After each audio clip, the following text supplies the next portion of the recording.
Hello everyone, good evening to all. So welcome to Halston Academy. వచ్చేసినాయి exams same inter and final exams. Okay, ఎప్పటి నుంచి 2 డేస్లోనే కదా, ఎల్లుండి నుంచి ఎగ్జామ్స్. సో కాబట్టి ఎగ్జామ్కి వెళ్ళే ముందు చాలా ఓకే మనకి 1 డే టైం ఉంది. సో ఎల్లుండి ఎగ్జామ్ ఏంటి చూసుకొని ఓకే తెలుసు కదా.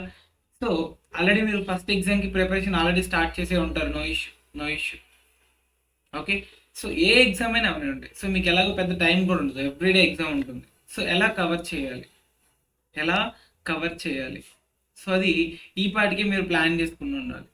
ఓకే, సో నేను సిఎఫ్ఆర్కి ఎలా ఏంటనేది ఆల్రెడీ మనం ఎగ్జామ్స్ పెట్టాం, ఇవన్నీ జరిగినాయి కాబట్టి ఇబ్బంది లేదు. సో రిమైనింగ్ సబ్జెక్ట్స్ ఎలా చేసుకోవాలి మీరు ప్రాపర్గా చూసుకోవాలమ్మా మీరే, ఎందుకని ఎగ్జామ్ రాయాల్సింది ఎవరు, మీరే కదా. సో ఎగ్జామ్ వెయిటేజ్ ఎలా ఉంటుంది, ఓకే స్మార్ట్ వర్క్ చేయాలి ఈ టైంలో, వెరీ స్మార్ట్ వర్క్. సో ఏదైనా ఒక ప్రాబ్లం స్టార్ట్ చేస్తే అందులో ఉన్నటువంటి కీ పాయింట్ ఏంటో చూసుకొని మనం ముందుకు వెళ్ళిపోవాలి. అంతేగాని మొత్తం చేసుకుంటూ వెళ్దాము అంటే మాత్రం టైం సరిపోదు. సో ఆల్మోస్ట్ మీకు ఎగ్జామ్ అయిన తర్వాత ఒక 7-8 అవర్స్ టైం ఉంటుంది గట్టిగా కూడా. సో మొత్తం రివైజ్ చేయాలంటే కుదరదు. సో జస్ట్ ఏంటమ్మా, ఫార్ములాస్ ఏంటి, ఏదైనా ఒక ఇంపార్టెంట్ ప్రాబ్లం ఉందనుకోండి, దానిలో కీ పాయింట్ ఏంటి, ఇవి చూసుకోవడానికి మీకు టైం సరిపోతుంది. ఎర్లీ మార్నింగ్ వెళ్ళే ముందు జస్ట్ థియరీ చూసుకొని వెళ్ళిపోవాలి అంతే. అంతేగాని ప్రాబ్లమ్స్ చేయడానికి మాత్రం టైం ఉండదు. సో ఇప్పటికీ మీరు ప్రాక్టీస్ బాగా చేసి ఉంటారు ఆల్రెడీ, హోప్ఫుల్లీ అందరూ ప్రాక్టీస్ బాగా చేసి ఉంటారు. ఓకేనా, సో మనం ఏం చేద్దామంటే ఓకే, సో నేను చేసింది ఏంటి, నేను చేయాల్సింది చేసేసి ఆల్రెడీ. సో ఇప్పుడు మీరు చేయాల్సింది, సో నేనేం చదవాలి, సో నా సబ్జెక్ట్ మాత్రమే నేను చెప్పగలదు ఇప్పటికి. ఓకే, సో నెక్స్ట్ బ్యాచ్కి మనం అన్ని సబ్జెక్ట్స్ వస్తాం కాబట్టి ఇబ్బంది లేదు. సో ఈ బ్యాచ్కి మాత్రం మనం 2 సబ్జెక్ట్సే కదా, మెయిన్గా అయితే సిఎఫ్ఆర్ ఒకటే, అంతే కదా. సో దానికి ప్రిపరేషన్ స్ట్రాటజీ ఆ వీడియో అన్ని రిలీజ్ అవుతుంది. So no issue. సో కానీ ఎగ్జామ్కి వెళ్ళే ముందు మీరు అన్నీ చదవకపోయినా కూడా అన్నీ చూసుకునే టైం ఒకవేళ దొరకదు. ఓకేనా, సో అలా అని చెప్పి మీరు టెన్షన్ తీసుకోకూడదు సార్. ఫస్ట్ పాయింట్, భయపడకూడదు, ఎగ్జామ్కి భయపడకూడదు. టెన్షన్ తీసుకున్నారనుకోండి చదివిని కూడా మర్చిపోతారు నిజంగా.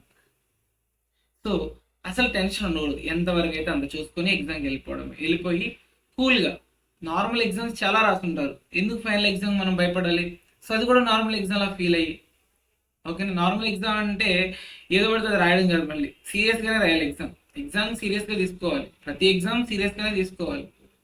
ఓకేనా, సీరియస్గా ప్రిపేర్ అవ్వాలి. ఆల్రెడీ ప్రిపేర్ అయ్యి ఉంటారు, ప్రీవియస్గా నార్మల్ గ్రాండ్ టెస్ట్ లాంటివి ఏవో రాస్తుంటారు ఆల్రెడీ, అవునా కాదు. సో ఇప్పుడు కూడా అంతే, అదే సీరియస్నెస్తో ఎగ్జామ్లు రాయండి, భయపడేది ఏం లేదు. ఎందుకని అవే రిపీట్ అవుతాయి మళ్ళీ. ఓకేనా, సో 90% మనం చెప్పినవి వస్తాయి, ఆల్రెడీ బుక్లోనే వస్తాయి. ఒక 10%, 15% మన కొత్త క్వశ్చన్స్ వచ్చినా కూడా మీరేంటి భయపడకూడదు అట్లా మళ్ళీ. సో ఒకవేళ అది ఒక క్వశ్చన్ చేయలేకపోతున్నారంటే ఏం చేద్దాం మనం, దాన్ని లాస్ట్లో పెట్టిన అంతే. మైండ్ సెట్ని కన్ఫ్యూజ్ చేయొద్దు, అరే ఈ క్వశ్చన్ రావట్లేదు ఏంటి, ఇలా వద్దు. మనకి ఆల్రెడీ 2 క్వశ్చన్స్ చాయిస్ ఉన్నాయి, ప్రతి సబ్జెక్ట్లో 2 క్వశ్చన్స్ చాయిస్ ఉన్నాయి కాబట్టి మనం రాయాల్సిన after all 5 questions sir. So first 15 మినిట్స్లో చూస్ చేసుకోండి, ఈజీగా రాసేయచ్చు అంతే. అంత టెన్షన్ పడితే స్టెప్స్ మర్చిపోతారు అంతే. టెన్షన్ వద్దు, చాలా టేక్ ఇట్ ఈజీ మైండ్ సెట్తో మన ఎగ్జామ్కి వెళ్ళాలి. ఈజీగా ఎగ్జామ్ మనం క్రాక్ చేస్తాం అంతే. ఎక్కువ భయపడడం అయితే వద్దు, అసలు టెన్షన్ అయితే అస్సలు తీసుకోవద్దు. కూల్గా వెళ్ళండి, ఎగ్జామ్కి కూల్గా వచ్చింది ఎగ్జామ్ రాసి అంతే. ఓకేనా, సో అందరికీ ఏంటమ్మా, all the best for all the students. ఓకేనా, same inter as well as the final. Okay, thank you guys.